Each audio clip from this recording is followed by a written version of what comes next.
for educational critical review and reaction is Jordan Maxwell. Frightening to me because governments and the whole idea of mind control and propaganda is so well perfected today with the advent of computers and motion pictures and the mass media that the whole human race is like a herd of cattle out there on the plains. Well, I'm not sure that cattle don't have more dignity in some ways. They're not out gang raping in Europe. Yeah, I know. I understand. I mean, this is not human behavior, and cows don't gang rape. So let's put this group where they belong, right? Yeah. Way down there. Well, I know, and that's why I've been saying that for many years. And, yeah. Well, you know me, and I know you, and we've always been on the same page on this, and it's just it's really rather sad to have to say it, but to not say it would be a lie. So there you go. Well, you're right. You're right. So I look at the world today, and I have no idea where it's going to go. But the one thing I do know is that when you get the entire Earth all going in the wrong direction, it doesn't bode well for the whole experiment that we call the human family. Because the humans are now too much like the animals. They stick together, but they have no idea what they're doing. They're just hungry, want to eat, and then they end up fighting and wars, and they have belief systems. And so, I'm trying to educate people today is very difficult, and especially when you are harassed and condemned for doing so. And I've got a lot of that over the years of condemnation and people claiming all kinds of things about me. Yeah. Well, especially it's okay. You're getting the filth and the targeting because you're right on point. You're right where you need to be. People don't want that. Some of the attacks on you are government. They have real-time people doing this now. Some of it are just from deformed people. There are lots of those out there. Yeah. So, but anyway, I am totally convinced, though, because of my experiences, that we are being watched by a higher power. I don't know that it's good. I tend to feel that it's very, very bad presence that's watching us, and I don't know what to say about the good side, because I don't see a whole lot of good, being done for the human family.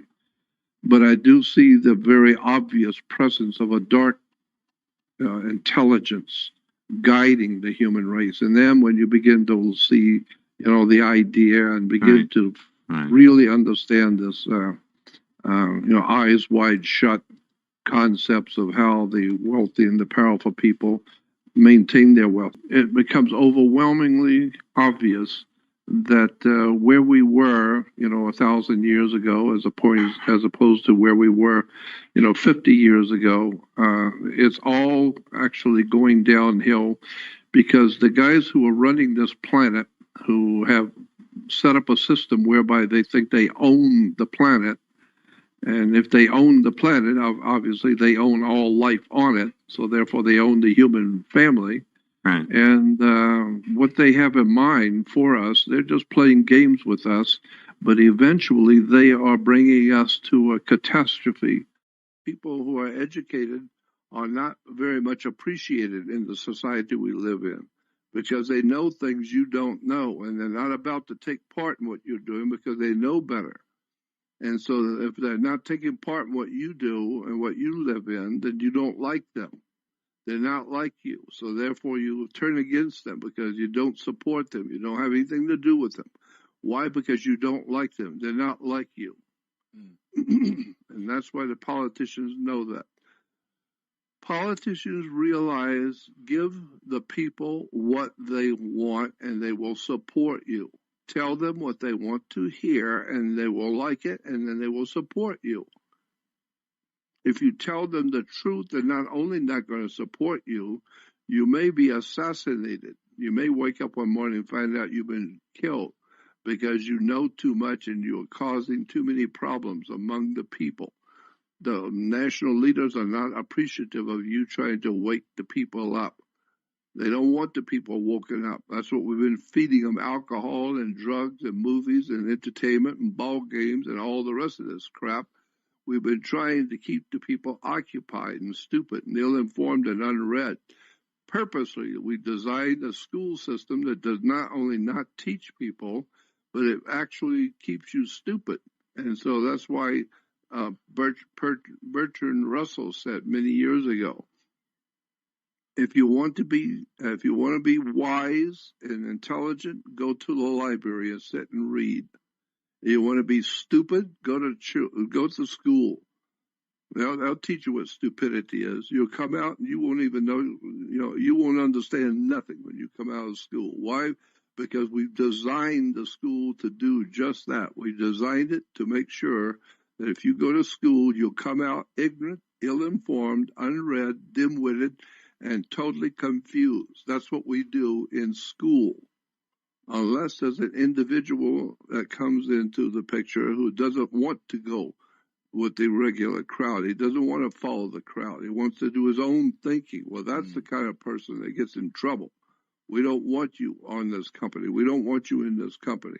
We want a team player. This is a citizenship, and we run a tight ship. And so we want you to be a team player. You go along to get along. You get it, mate? Oh, of course. And the interesting thing is, when you speak out of school, right, it usually means you said something you shouldn't have, and you said something that you didn't know anything about, you weren't supposed to say. It's an interesting thing. Or you knew too much. Or you knew too much. That's the interesting part about that. But when I hear the word school, I got to tell you, Jordan, I also, everything seems to go back to water, which is another thing, too. We talked about the sun and that being the essential of life, but water's another one. There's nothing on this planet which lives that doesn't require water in one way or another, right? That's right. And there's virtually nothing on this planet that doesn't contain water in some way or other. That's right. So water is important too.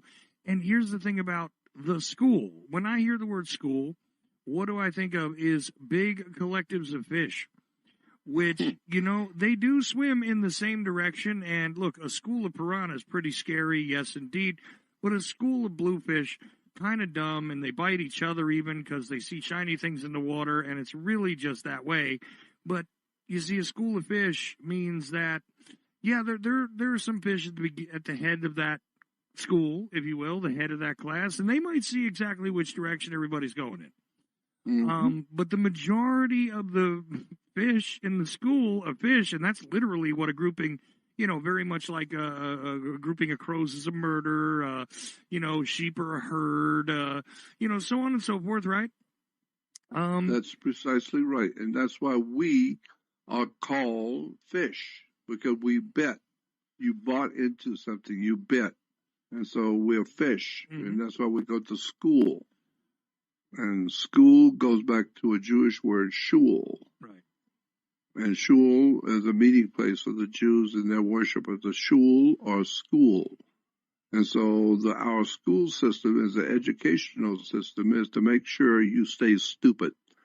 And if you start asking too many questions in college, you are kicked out. I don't care how much money you paid. You're out of here. Mm-hmm. Why? Because you're causing all the other students who are happy drinking their beer and going to the sex parties and watching the football games. You're causing the students to become concerned and start asking questions. And now we got problems in the class. We got problems with too many school kids asking too many questions that we can't answer. We don't want to answer. And you're the one that's causing them to wake up and ask these questions. So we don't want to hear from you anymore. We've had enough of you. So you're kicked out or thrown into jail, or you'll lose your license to be a doctor if you're telling people things they're not supposed to know. And so people who want to do something to help their fellow man, today's world, you will go to prison and you will probably be taken out. You'll probably be removed from the world. The majority, and I do mean the overwhelming majority of the fish in the school, again, do not see anything except the tail of the fish in front of them. That's I right. mean, that's how much more of a metaphor do you need? For the word. I mean, I'm not saying you, Jordan. Obviously, you've got a million of these sorts of observations, but it's just, to me, that this is the one that stands out, and I think it's a fair one to mention. That when it comes to school and being in a school, that is very much like those fish all grouped together, who only a very few even have an idea where it's going. Only a very few know anything that's actually happening, because in front and behind the rest of them is another fish. And like I said, even if they've got their eyes open, all they're seeing is the tail end of a fish just like them. That's exactly right. And that's why we say, if you're not the lead dog, for you, the scene never changes. You don't know where you're going. You just follow the other dog's butt in front of you. You don't know where you're going. Just keep pounding the pavement and running like all the other dogs. It all starts for us with our education system, and it's a vicious cycle with that, because they're just teaching us bullshit. It has nothing to do with the way the world works. They're just making us good slaves and good employees. That's exactly right. That's precisely what's happening. The whole idea of school is to teach you how to be in compliance.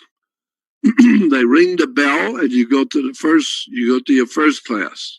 They ring the bell, you go to your next class. So the whole idea in school is, when they ring the bell, you know what to kiss and you know what to do. And you better know what to do. And everybody in that class better know what to do. So when they ring the bell, what are you going to do? You're going to get up and go where you've been told to go. And everybody's going to learn how to do that in the school. Everybody. So the whole idea in school is to teach you what to do when they ring the bell. You are no longer in charge of anything. They tell you what to believe. They tell you what to think. They tell you how to think. And they actually make you look at television and watch things to mimic them. So that's why we have television programs. We have radio and television programs. What are you talking about, our television program? Something your eyes are seeing, and you're watching what the action is and what's being said. Your brain is being programmed by what you're watching, so that you now know how to react when something happens. You watch it on television. And so when something happens between you and your girlfriend, well, you've seen so many movies, you know how to react. And so now you know what to say and what not to say and how to react. Why? Because you had your brain programmed, because you're watching television program. And so the motion picture world is very, very interesting, how it really works and who's really behind it, where the money comes from. It's all there to promote the government. Government decides everything. And the people who are running this government are not actual government people. They are what is called lawmakers. They're the lawmakers. And so you need to know how this corporation called United States the corporation is actually working. It doesn't work the way you think it does. We can talk for hours on this, as I said. So there's so much to talk about. I'd like to get a little bit into who's in control behind the scenes. I know that the world's run by secret societies and secret governments. You know that. A lot of my audience knows that. But what I'm wondering is it all coordinated, or is it different factions just competing for power? I think it's all coordinated. That's my opinion. But I've only been looking at it for 60 years. But I have come to the conclusion that it's very well all coordinated. Because when you begin to look at the symbols, the words, the terms, the concepts, and the hand signs, and understand how secret societies actually work. If you don't understand the idea or the concept of a secret society, think about the mafia. Think about the underworld organizations with the Medellin cartels in South America, and Central and South America and Mexico. The drug cartels. That's a government. They act like government. They have more money than government. They actually control the people. And so if you want to understand how secret societies work, well, think about the organized crime throughout the world. Think about all the different Mexican gangs, the Russian mafia, all the different organized criminal organizations going on all over the world, and especially in America, on the East Coast, and in the Midwest, and in Chicago, all the mob operations, mafia. It's secret societies, guys who work together, but you don't know that they know each other. They work together. And so that's how government works. It's all based on who you know and what organization you belong to, and what you're doing with your fellow man that other people don't know. You're making deals that other people don't know about. It's called conspiracy. The idea, the word conspiracy comes from the word conspire. Spire is to breathe. You perspire or you conspire. To conspire means to breathe together. So when you see the football team all crowded around, they all come together, crowded around, they're talking for a few moments. That's what you call conspiracy, because the word actually means to come together and breathe together. To everybody's breathing together. We're all collectively together, and we're talking in private. So we're breathing together. Well, the word breathing together in Latin is conspire. And so this is what we have, is a world based on powerful people breathing together around us to control us. We, unhappily, as people, don't normally conspire. We don't conspire with our fellow man to do anything about our situation. We just go along with whatever the government tells us, whatever the powers that be, whatever they tell us, we just do it. We just go along because we think that we don't have any power to do anything. Well, because you have no power, because you have no knowledge. Knowledge is power. Once you understand how governments really work, and now you begin to conspire with your friends and say, no more. We're no longer going to do this. We're no longer going to buy into the system. Now you begin to see where power comes from. The more people get together, the more the regular people get together and start waking up, the more trouble it's going to be for government, because they're used to being able to control you by lying to you, playing you for a fool, entertaining you with their movies. It's an incredible story.